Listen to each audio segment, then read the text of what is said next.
Hello everyone, welcome to the latest episode of Got China, where we discuss Chinese policies. And today, I think you've noticed that we have a new member joining our lineup today. This is Robert Wu. Robert, would you like to say hi to the audience? Hello everyone, my name is Robert Wu. I'm the CEO of this Shanghai-based data and research company called Big One Lab, where we help investors and corporates around the world to better understand the China market. I'm also the author of two English language newsletters. One is our company newsletter called Big One. Another one is my personal newsletter, which is called China Translated. These are all good, I think good contents for foreign audience to get a grasp and context about what's going on in China. Yeah, so I'm really glad to be here and to be invited. Well, so Robert is actually a member of Chinese business community, and he's from Shanghai, so he has a lot of insight within the business community. And I think that's particularly relevant as we discuss the Third Plenum Resolution. So we really look forward to your contribution. So a lot has happened since the month after the conclusion of the Third Plenum and the release of the resolution. For instance, we all has had a chance to digest and absorb the listed reform policies in the resolution. The market. We also even have like a two tutorial books. Right, the tutorial. You see that both me and Jiang have two tutorial books before us. These are really useful. This is a particular useful. It's called a Q&A of the resolution. Grab them if you can, and if you want to learn more about the Third Plenum. Combined, they're less than 50 yuan, and they're at all bookstores near you if you're in China. If you're not in China, you can send us an email. We can mail it according to the market price. Right. And obviously we've had a chance to study it, and the market has had a chance to respond to it. Experts have had a chance to weigh in on it.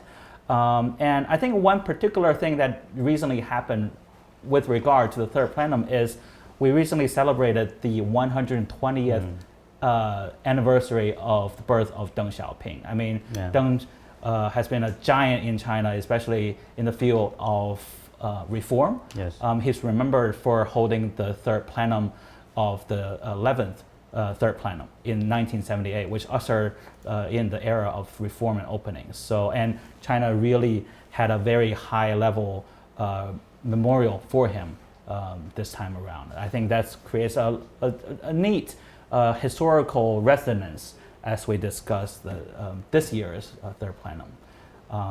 But before we dive into the serious stuff, I want to start with a question for JJ, because I know that you've been caught up with the black myth Wukong craze.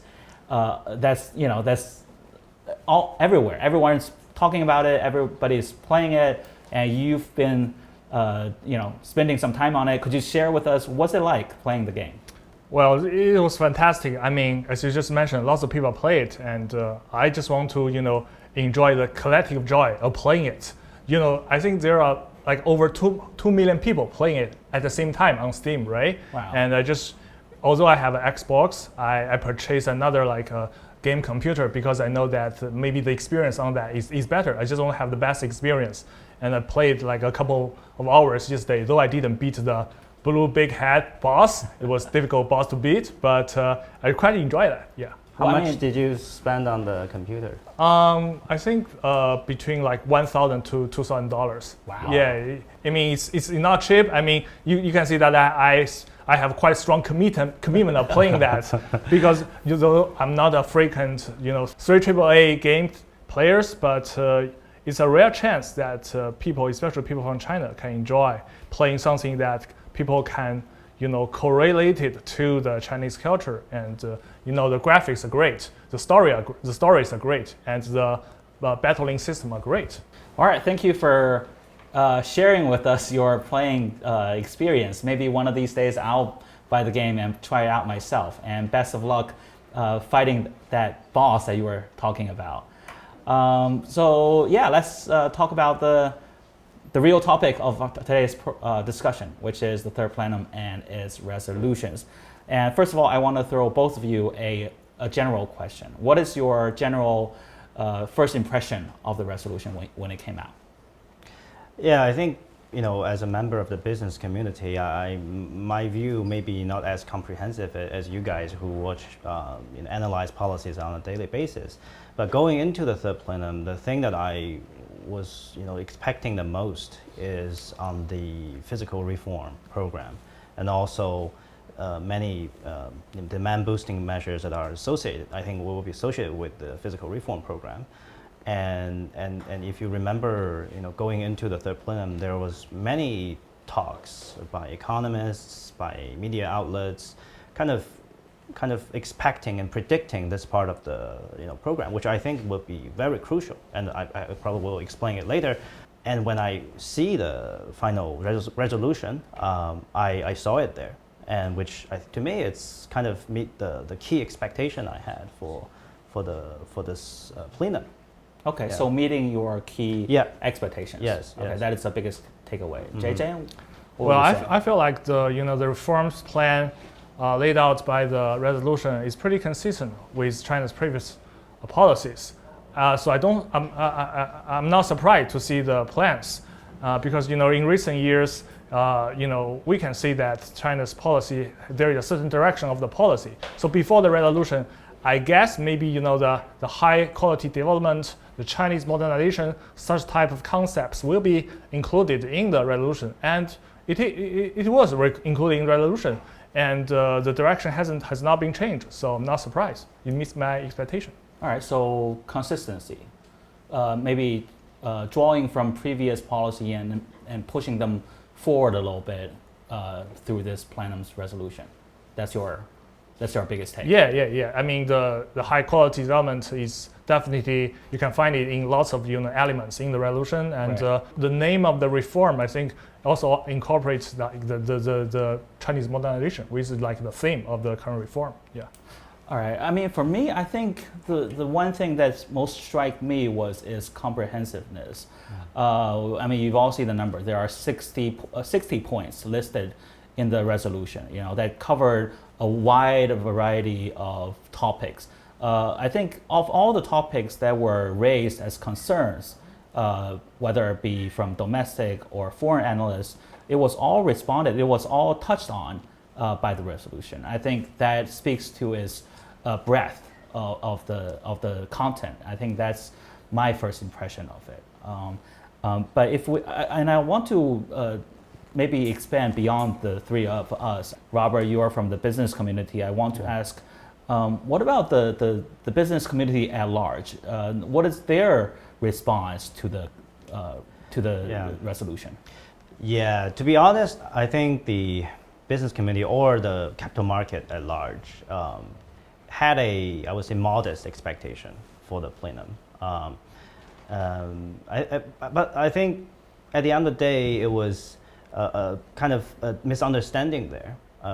If you ask a investor what he or she wants for policies now, many of them will choose to go for a big stimulus, what they call bazooka stimulus policy, handing out cash to households, pumping up the market, and that kind of style, and which probably will have a quick, short-term kind of effect. But I don't think that's what the plenum was about, right? It was not about, giving short-term boost to the economy. It was about some long-term structural issues that to be addressed. So I always had this analogy, if you use market reactions of a policy to measure the effectiveness of a policy, it's almost like using stock price of a company to measure its fundamentals. It's actually wrong. I mean, if you are Warren Buffett, you will not agree with that. Stock price is short term, is what the market participants think at the moment. But there are underlying things that need to be addressed. So I think, to me though, although the market expectation for the plenum was modest, and afterwards it was also not strong reaction to it, but I think the plenum was addressing the right questions at the right dimension. Yeah. So you think they're maybe expecting something more, maybe down the road, or You mean the market? Yeah, the market. Yeah. Yeah, I think people are still waiting for more demand boosting policies at this stage. But I think that's not the key focus of the plenum. Although I think many parts of the plenum was touching on this, but in a different way. Okay, let's circle back to this point later. And Yeah, sure. let's go to JJ first. I mean, JJ, you've read a lot of literature, and especially how mainstream authoritative experts are weighing in on the outcome of the plenum. So what are they saying? Well, I cannot speak for every expert in China. There are many experts, and they are specializing in different fields.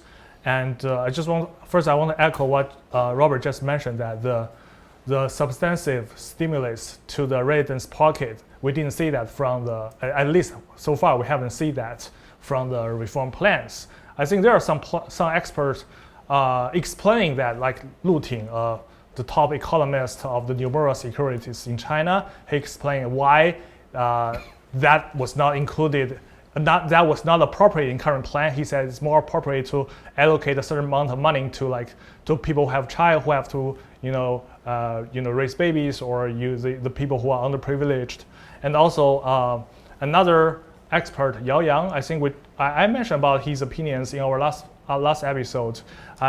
Recently attended one of his seminars on the Third Plenum Resolution, and also he wrote some articles on the South Morning China Post. He told me that he's more optimistic than some other experts because there are some highlights from the resolution that inspire him. For instance, there is one object mentioned of the resolution saying that we are going to build a high standard socialist market economy by 2035.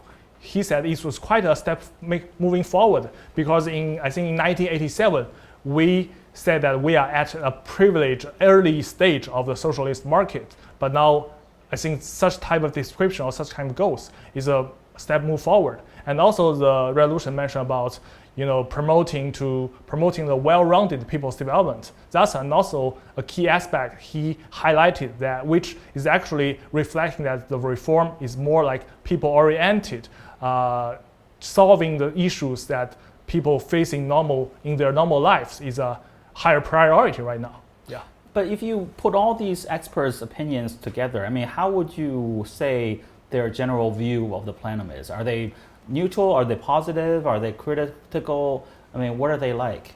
If you were to judge the general sentiment of these experts. I think they are also kind of waiting for more details because they can feel the direction of the reform. Once again, I cannot speak for all of them, but I guess that many of them, they track the policies that they focus on in past years. So I think they know more, or they understand more about the significance of the policies of the reform. But it's just a framework reform. You have to discuss or analyze it further with the more detailed plans, which I think some are already being laid out in recent months. Yeah. So I think it takes time. Yeah. Indeed. Actually, just in the month since the third plenum, various ministries has already rolled out policies or regulations that embody the spirit of the third plenum. And we'll discuss that in the third part of our program today. But before we go on there, I mean, coming back to the general view or impression of the resolution, we all know for any reforms to succeed, you have to identify the right problems, you have to come up with the right solutions, and you have to implement them effectively. So I think the resolution actually gives us an idea about the first two phases. Do you think the resolution identified correctly China's most pressing matters, and has it proposed the right solutions? I think so.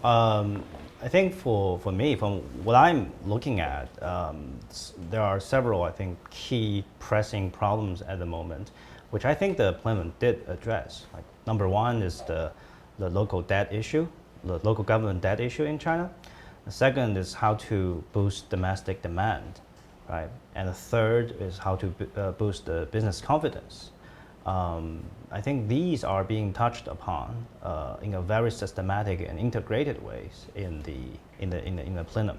Yeah, I mean, besides that, I think the population issues, I think that was also being addressed in that. You can see Right. there is sections on that, and also, well, the real estate market, and there are also some legislation issues that I can see there are some reform, some steps move forward from that. So I think it's a comprehensive reform, but addressing lots of issues that we're facing. Hukou Yeah. is also a big thing. I mean, it governs Yeah. every one of our lives. Yes. Yeah. So basically, I think when I read the text, I had this feeling that there was a kind of big consensus in, more and more relaxing and even canceling the old registration system to make to make social services and taxes more compatible with your actual residency, which is basically encouraging population mobility. Yeah, to Right. move around, right. Right. So if you combine that with this new physical reality, then you can imagine, local governments in China, they will try their best now to not just attract businesses, but also attract residents. So it will completely change the way local government prioritizes I its think so. policies. I think so. I think so. Right. Because currently there are some local governments, not just in the more developed area like the East Coast. There are some Western governments. They are not. I won't say they're reluctant to remove all the restrictions. They just don't have the enough motivation to remove all the barriers. But I think, based on your explanation, I think they will be more capable or more willing to remove all the barriers, which actually is going to improve the mobility of people. A lot of experts, they argue with the miracle of China's development, or the miracle of China's growth is based on the competition between cities, between different regions. Yes. So if, let's say, the cities are now competing for a different criteria, I mean, that is going to, alter the direction of China's growth. It's about people's political rights, economic rights, social rights. Yes. That's all about people. So it's all the incentives are now kind of being aligned to that direction, which is pretty clear to me. I think that's actually a really good point interesting point that you mentioned, that people now have more freedom to move around, and local government may have to compete for talent and population. Because let's face it, China is facing a reality that its population is not growing anymore, right? It's been on the decline for 2 or 3 years now, and going to the future, I think that'll perhaps put a long-term risk for China's long-term development. And I think the resolution has some language to tackle this problem. So, JJ, could you weigh in on this? I think we talked about this in our last episode, right? Before the resolution was unveiled to the public, we guessed about the possibility of such type of retirement plan.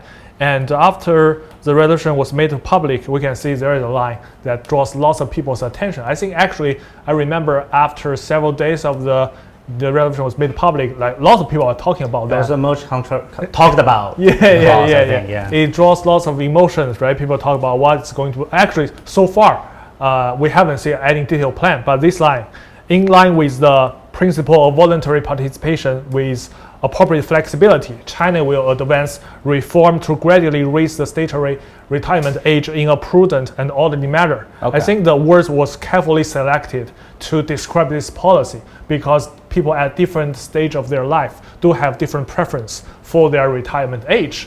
Yes, for context for our viewers, the retirement age right now in China is 60 years old for male, and I think it's 55 or 60 or even 50. 50. Or even 50. Or in some cases 50 for a female. So considering the life expectancy in China, that is relatively low by world standard, I think. So now what they're saying is raising this age requirement and maybe exploring ways that people can maybe make decision for themselves. But we haven't seen the actual policy yet, but this is something I think people are talking about. People might have the option to stay employed or go into retirement. I think after studying on that, especially interview some experts, the population issue in China is really complicated, and also the retirement age issue, because some people, when they were, as you just mentioned, maybe 50, 55 or 60, they still have the willingness they are healthy, they want to work, but they have to retire. So, but the statutory retirement age kind of restrict their willingness or their participation in the social labor market. On the other hand, local government, I think they also face some pressures from the pensions, because I think currently the central government is transfer some pensions into some places, right? So people have to solve this kind of issue. But there are also some debates that whether the retirement age being delayed will help people to, because if our parents, they are going to retire at a later age, maybe they have more financial resources, they can earn money, they can support the next generation's life. But on the other hand, they don't have enough time to take care of the son or daughter of their grandchildren, right? So it's a debate. I don't know. How do you feel about this plan? Well, this policy is really going to touch the people's lives, right? But for me, I feel somewhat distant to this debate because you are young. I still have several decades before I'm set to retire. Maybe you care more about the marriage, holidays. Yeah, and I just find I'm not sure what state I'll be in, by the time I'm 60. Would I want to stay employed? Would I want to go into a retirement at exact 60? I don't know. So I don't know how I would feel about it at this point. I guess I say neutral. I think. What about you? I think in our company we have a lot of millennials. I guess many of your employees in your company are pretty young, right? Yeah, younger than us. Gen Z, or even we have employees who were born after 2000, the post 00, the 00后s, right? I think this is to them is, as you said, it's a very distant topic, and people talk about this kind of thing only kind of half jokingly. But I think, from my view as a business owner, though, it was real, because I can see our social security expenses, our pension expenses going up and up and up every year, and which also kind of make me convinced that this reform will have to take place sooner or later, because otherwise the only alternative will be to increase the social security expenses even further for the businesses. And your company, as a business owner, you have to pay more for your employees' pensions, right? Yes. Actually, not only for my employees' pensions, but for the whole society, right? The increasingly the ever growing. Everybody shoulder the pressures of the aging population. So to me, it's just inevitable that this reform will have to change. And I think retrospectively, when I travel to other countries, for instance, Japan, they have a lot of very old people still in the workforce. Yeah. People driving cabs. In Europe too, that's also what's happening. You see silver-haired people already still doing service sector jobs. But that's not actually pretty rare in China. I think, especially in the metropolitan areas. Yeah. Of course, I understand that in rural areas, farmers, old people still do farm jobs. Yes. But maybe with this change retirement age requirement, we'll see more silver-haired people. I think one key difference is that Japan has. We know that Japan has a high life expectancy, right? China's life expectancy is growing, but it actually reminds me one of your newsletters you just published. You said that actually we developed very fast. China developed very fast in the past 40 years. Yeah. There are different generations that they were alive, and they have different concepts. I think another aspect that people might ignore, that maybe their life expectancies were longer, but the quality of their life, there's still space for that part is to improving. Right. Another aspect is their healthy conditions. So maybe people's life expectancy is longer, but they are 60-year-old or 70 years old. But some people, they are not healthy enough to do that. But nowadays, people's life are becoming healthy and healthy. That's a huge improvement, which I think reminds the government that actually they are capable of doing things. But 40 years ago, 30 years ago, you cannot imagine your parents who are like 60 or 70 years old, because in China at that age, people might be have some healthy problems. But nowadays, people's life quality is improving. Yeah. But I think his perspective, Robert's perspective from like a business owner is quite interesting. I'm also interested to know more about your ideas about the resolution. What's interesting, it's just occurred to me that when we discuss local debt or when we discuss policies of retirement, all of these policies or reforms will affect the market, right? Yeah. And you are in the center of that, in the business community. I mean, you are an employer yourself. I mean, you have to deal with and really digest all of these reform policies. So, I want to ask you, what does all of these reform policies do for your business confidence? Yeah, I think that's, as I just mentioned, is also a crucial question to be answered now. I would say, throughout the business community in China right now, the level of confidence was at a relatively lower point compared with, say, a few years ago, a decade ago. And I think the authorities, they definitely see the problem, and they are trying to create ways to unleash more of the entrepreneurship and more of the business investments, right? But I think the plenum touched on this topic I would say in a subtle but right way, a correct way. Which I mean is, actually there are a lot of deep structural mechanics that need to be in place to boost business confidence. So I would just give one example maybe, which is the personal bankruptcy law. Okay. Yeah, well, this decision mentioned this specifically to explore the so-called personal bankruptcy. This is a very interesting topic because I mean for many of the audience, right. You probably could you lay the ground first. Where are we at, and what is this? What is proposed here? Yeah, because some people may not even know that China does not have an individual bankruptcy law, right? No, okay. In China, if you are a person and you incur some debts, either many of them are business people. They use their personal credit to get debt and to grow their business. But if your business failed and you still owe that money, even if everything could be lost, your house could be sold, your money in accounts could be taken over, you would be still owing the remainder of the unpaid debt. Okay. And there was no recourse for that. Literally, that could be there forever. So you have that on your shoulder throughout the rest of your life? Yes, unless you find a way to repay that. And some are actually the quite most brave, innovative, creative talents in this society. Right. Millions of those most risk-taking, most innovative, most creative people, they were right now being tied up. It's a shame to see them just stuck there, right? Yeah, stuck there. You have one chance to fail, right?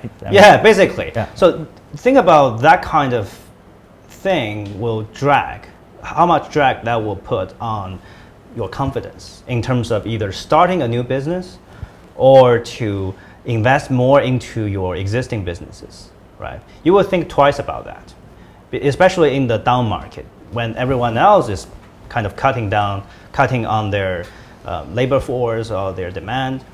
So it's very important actually to have this important piece of your basic, I would say, legal infrastructure into the system, so that you can fail, and it's also fine if everything of you is taken, because that's the price you have to pay for not being able to pay back, right? I think that's totally fair, but also I think you will need some space for those people to be free again, and to at least be able to start from zero, not to start from negative $500 million, right? So I think that's really important. And actually, that was not the first time in China. Actually, in Shenzhen, this policy has been tested for almost 3 years now.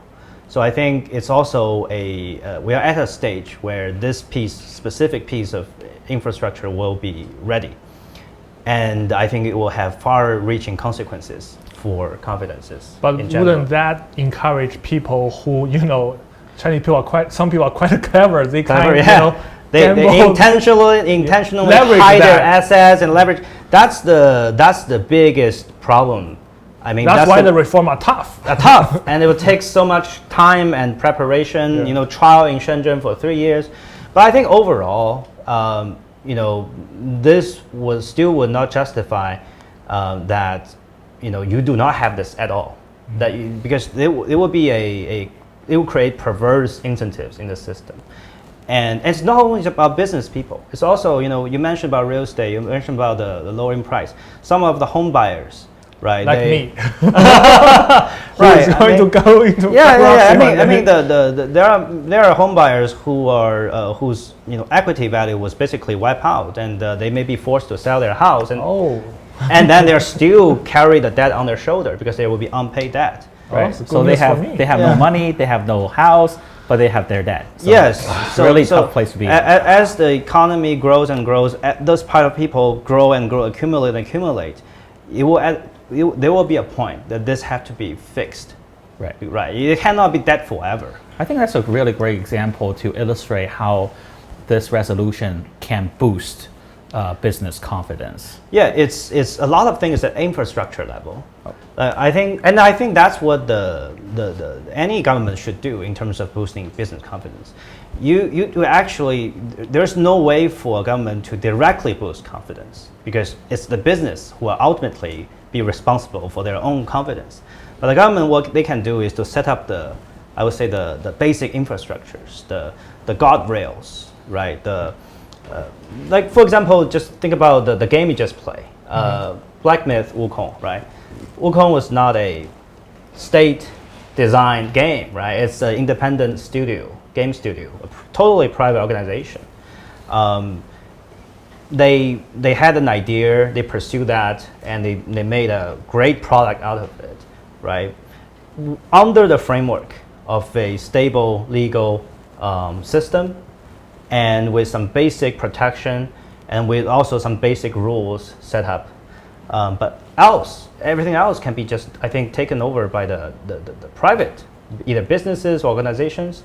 And I think that's the spirit that I see from the decision. I think the Black Myth Wukong really serve as an inspiration for lots of game developers in China. Right. Yeah. Because it's not. I mean, everybody wins from this whole phenomenon, right? The game players win, the game developers win, and the local government who sponsor or who because there are lots of historical sites. Like I think most of them are from Shanxi province, right? They are historical sites, and tourists, just want to go to visit this place. Yeah. They're really hitting hard on the market with that. I mean, they're marketing, come see where the Black Myth Wukong really took its sets. And I think Didi and Luckin, all these companies are trying to cooperate with the game developers to give some souvenirs or some other stuff related to the games. The whole consumer market, receive some inspiration from that. And also international players also have a chance to taste the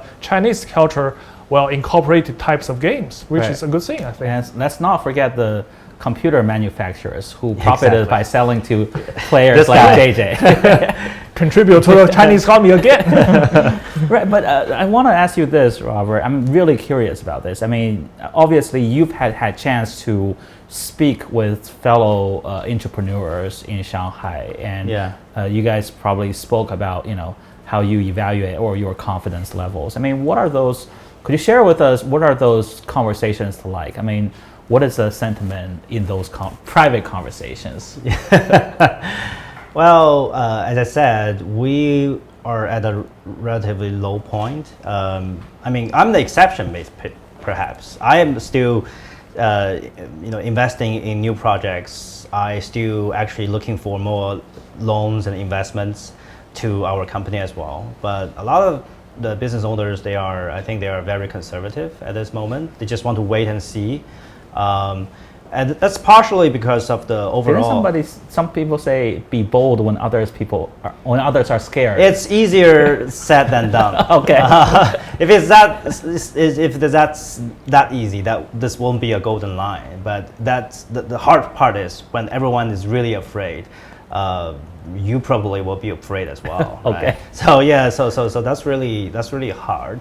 But I think I think overall, I still believe that if you have the basic business infrastructure ready, your legal framework is stable, and you provide good expectations for policy changes in the future, people will be more and more confident in, it's all about stability and uncertainty of the future, right? If you invest in something, what you're doing is to take risks.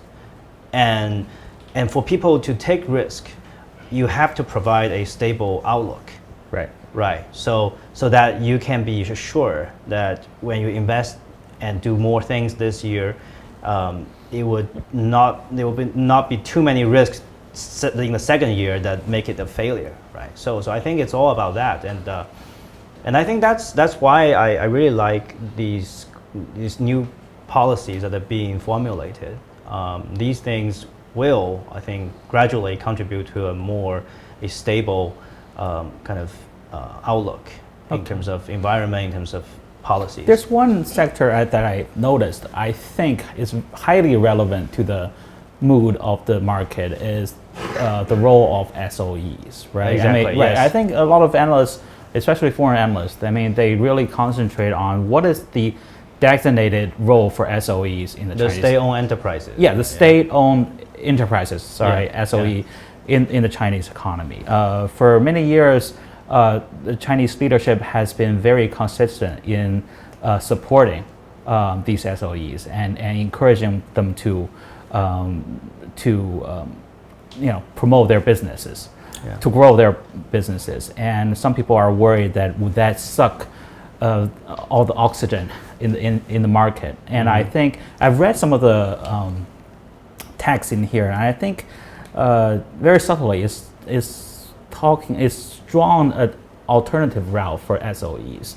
On the one hand, it still says there's still a very important role for SOEs to play, but in the meantime, it says these SOEs need to focus or redirect their focus on their original businesses, and I think they use the word concentrate. Concentrate to certain areas. Right, and also underlying is their strategic mission, which is to safeguard national security, to promote civil welfare and all that. So their businesses should surround these goals. And you also mentioned about the evaluation system for the SOEs, like the category-based evaluation system that's going to be improved, and also use the economic value added assessment to assess their performance. I think all that will contribute to help the SOEs become more economic success, right, in the future.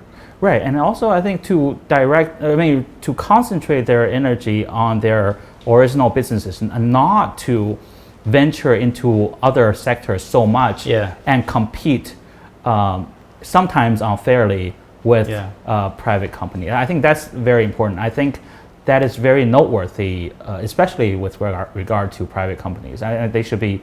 Are they encouraged by this? Yeah, I think so. That's a key area that private businesses are looking at. As you said, if a state-owned enterprise and a private business compete in the same field, with everything equal, state enterprise still enjoy advantages, right? For example, the banks, they will prefer to work with the state-owned ones more than the private ones. To be honest, they're just safer. They're more secure, right? So I think the right way is to really put a sort of a cage, right, around. Put the SOE into a cage, then let robbers company thrive. No.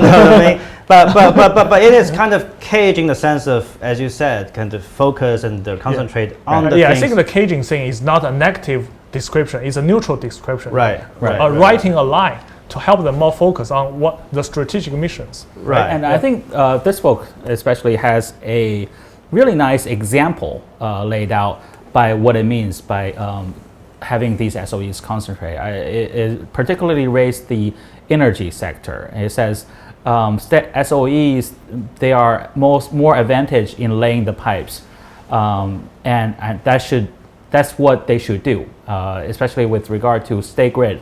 They should focus on transporting the electricity, but not electricity generating or retailing of the electricity. I mean, they should leave that to more market forces. Yes.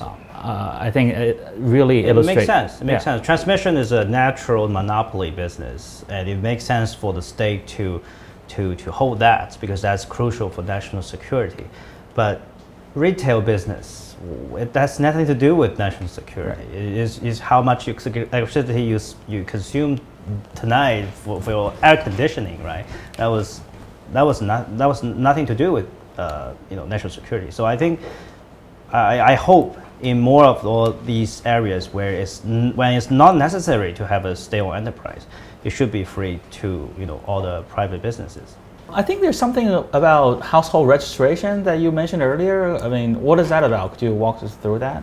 I mean, in the resolution, it mentioned that we are going to lift all the restrictions that preventing people to getting access to the social security to the places that they actually work or live in, but they do not hold a permanent registration card.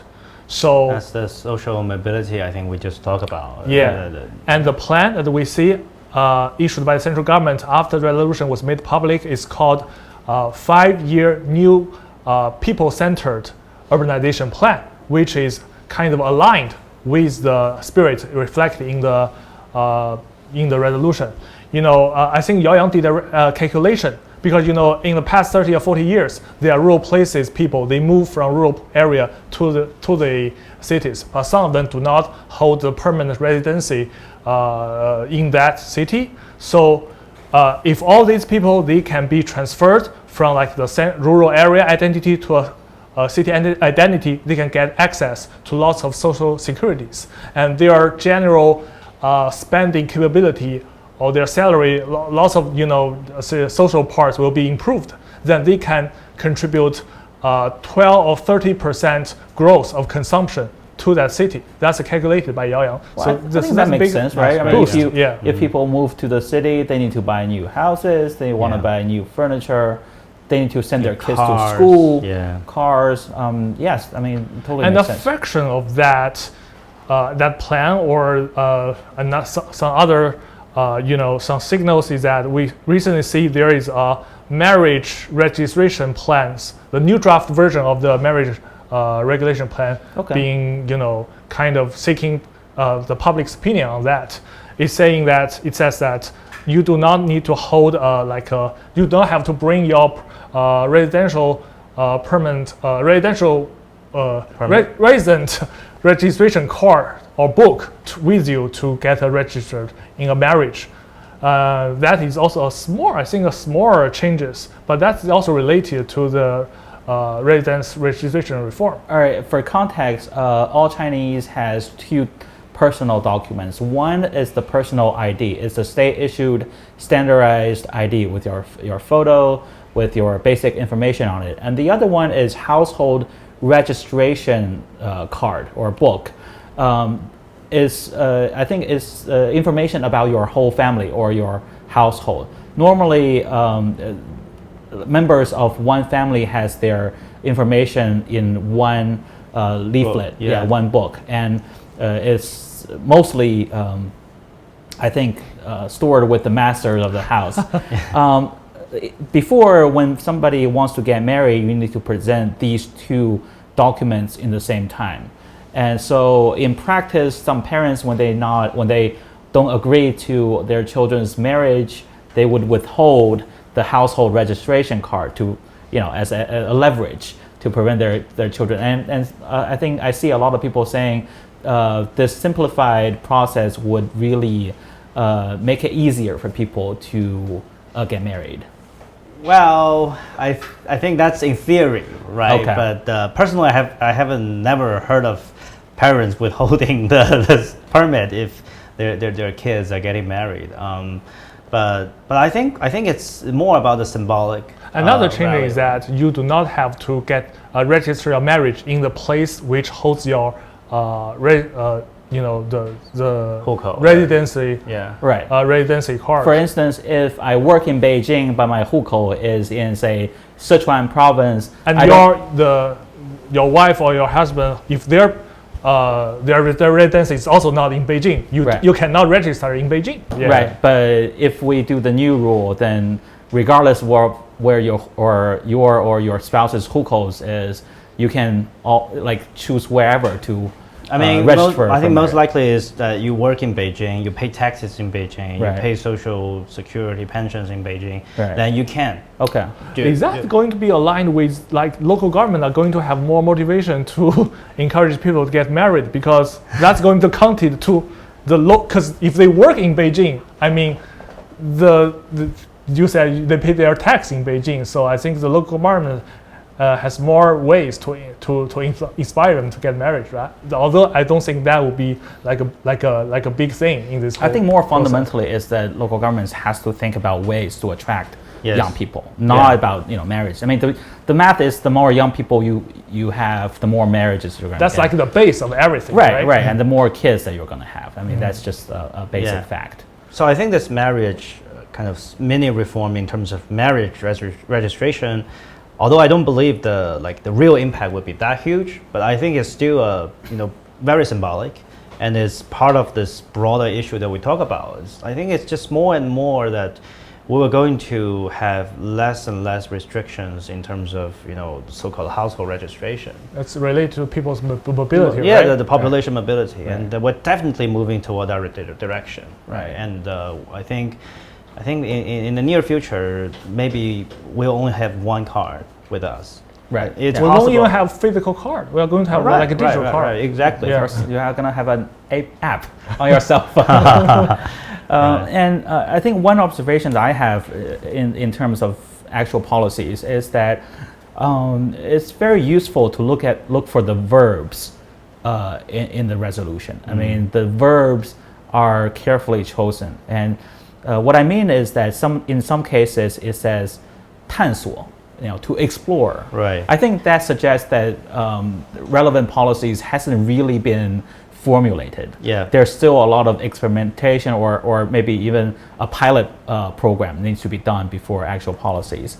In other verbs called 建立, we need to establish. Right. I think that would suggest this particular policy is more thought out, is more mature, is probably going to get rolled out in the near future. I think it's the same thing with legislation.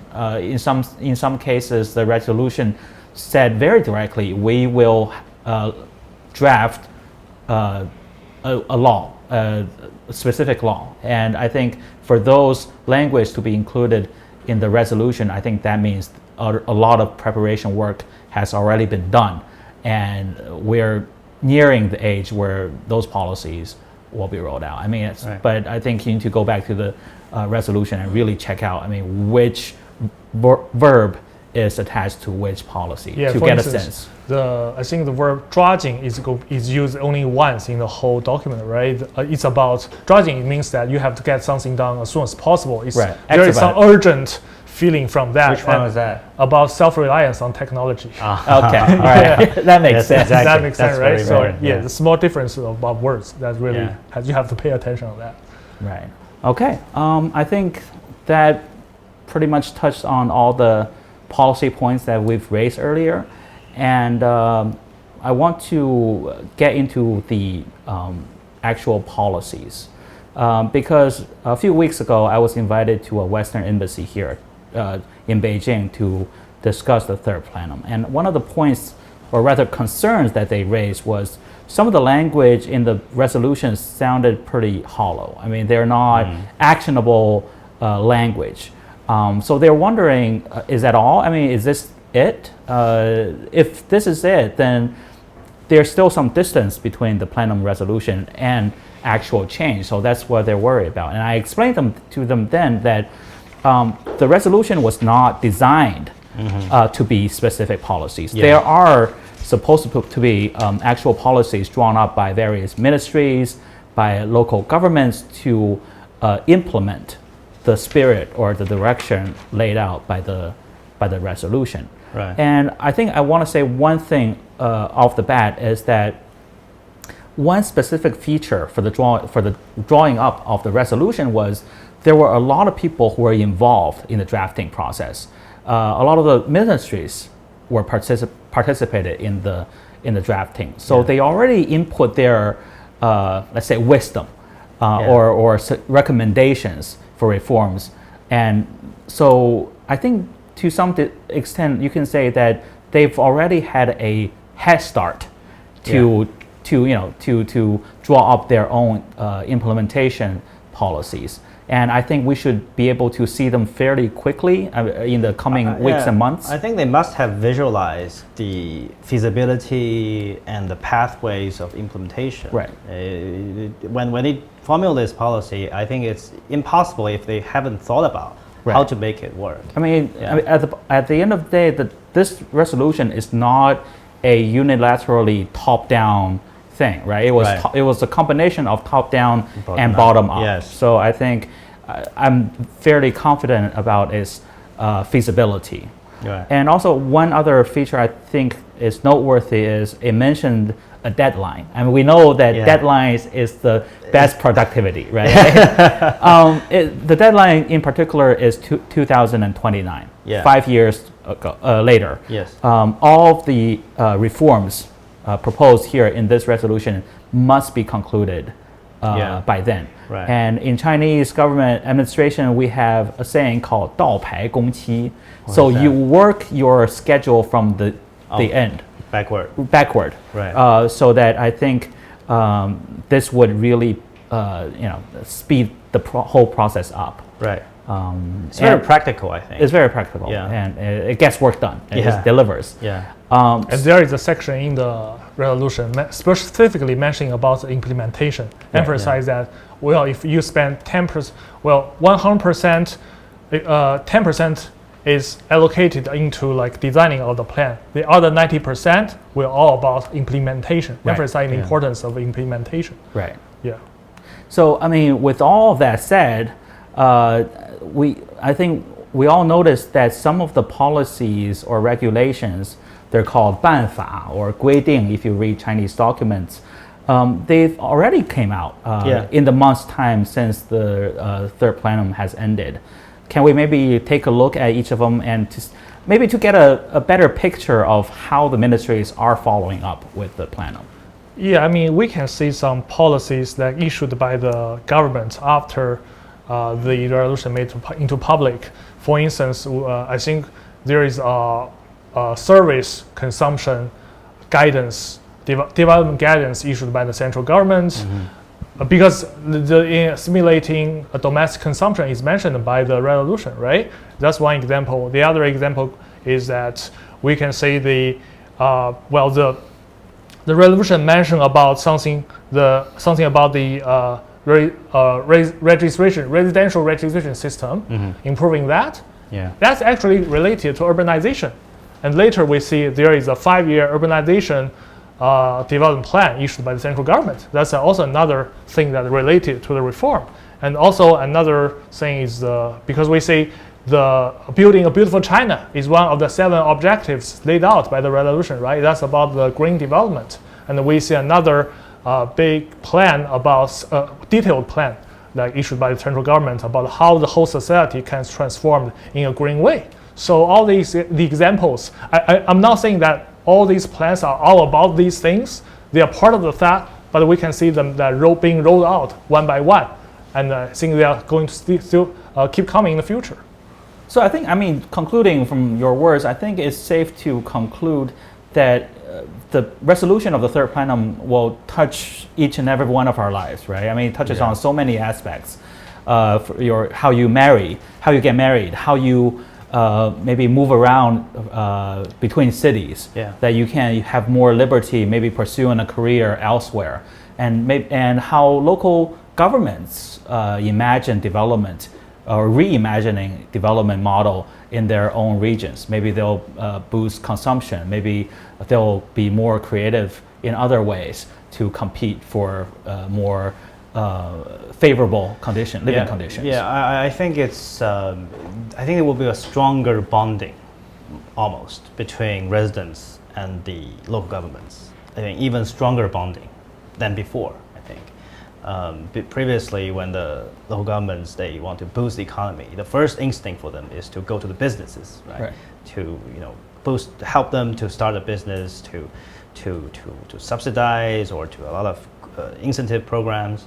But now I think part of their incentive will be just to go directly to the households. Right, and let's not forget, about new quality development, right? Exactly. I think if China invests more resources in technology advancement or research, maybe all of our lives will become much more smarter than now. I mean, we're already living in a smart age, but there is still a lot of room for improvement in terms of AI uses in our daily lives. And the AAA level game is actually rely heavily on the hardware, on the I think the GPUs. The GPUs, right? Such type of stuff. Yeah. All right. Yeah, I think when it comes to like new quality productive forces, or I think when it comes to normal people, like at the end of the day, I think the effect will be a higher per capita GDP, which will translate into higher per capita income, disposable income. So I think that's ultimately our goal here, right? So I think our lives will be fundamentally changed. I think lots of things we touched today all goes back to like the line we mentioned at the very beginning, like make notable significant improvement on promoting people's well-rounded development. So, gentlemen, a lot of our viewers are from overseas, and I think a lot of them are really paying attention to how China interacts with the world. And I know this resolution has a lot of language vowing for more open society, more integration between China and the world. Have you noticed any specific policies or changes on that front? I think the general speaking that the whole direction of opening up to the overseas investors and business owners are consistent. And I think the resolution mentioned about like open the telecom, education, the cultural and internet sectors to more like international investors, and also facilitate the convenience of international visitors to living China, to living hotels or receive healthcare here. That's all about their life convenience. That's going to help. But I guess I know that Robert actually in his daily interaction with lots of international investors, so maybe he has a more strong saying on this. Yeah. I think the last 1 year or something, we are overall in terms of policies, we're really at a very unique period where we are. From what I see, the governments, the policymakers, they are going out of our way basically to attract and retain foreign investment, right? There's a lot of unilateral decisions. Like for example, the visa-free policies, right? We offer to so many European countries, including some others like New Zealand and Australia. Yeah, and there's no need for the so-called quid pro quo, right? In that regard, it's just like unilateral. We offer this. We are super open, and there are areas where I think now China has been even more open than, say, the United States, for example. Like when it comes to like EVs. If you remember, some local governments in China, they are already, procuring foreign EVs, like Tesla. Right. I think we recall Tesla entering the purchasing catalog of some governments in Jiangsu and Shanghai as well as well. I think, yeah. It will be hard for you to imagine, like United States government purchasing BYD for their public employees at this particular part of the history. So I think in terms of our attitudes, in terms of the policy stance, we are really at a very open stage. But I think at the end of the day, it will be a combination of factors, the policies, but as well as economic expectations, the prospects, how we implement all these reform programs. This whole package, I think that will contribute and really have effect on how the overseas investors look at China. But I think we're on the right path. I think if we just keep doing and we keep implementing what we set out to do, I think they will come. They will more and more will come, and China will be still very attractive for many of the foreign investors. Yeah, I think that is about all that we have to cover regarding Third Plenum Resolution. But before I let you guys go, I want to ask Robert something in reference to a recent newsletter JJ has done. Mm-hmm. This has nothing to do with the Third Plenum, but I'm just out of my personal curiosity. JJ has recently done a newsletter about work stench on 班味儿 班味儿 work stench from work. That is Since when work becomes stigmatized? that is prevalent on the high-speed railway, high-speed train between Shanghai and Beijing. Probably the most frequent, one of the most busiest One of the busiest busy and train line one of the kind few in the world, profitable maybe. lines. Yeah. And the picture is that everyone on that train is busy working, and Not everyone, but many. many people, and the train is stenched with work. You just came through that train. What did you find? Yeah, it's very common on that one. I mean, the way I came in, I was on the laptop. So you contributed to the Yeah, the guy sitting next to me is on the laptop, and the guy sitting there was like on the phone. It's like a mobile office. But I think that's a great thing because we the Chinese people, we are really hardworking people. We don't take train rides as if it's a leisure activity, right? It's just another change of place for work. I think it really signifies there's still a lot of vitality in the Chinese economy. It is. But I do hope that when you go back, you can maybe kick back and relax a little bit, and not and have to be huddled on your I hope so. laptop. I hope so. Way. I mean, the signals are not particularly good. Especially when we pass through the tunnels, it's a painstaking process.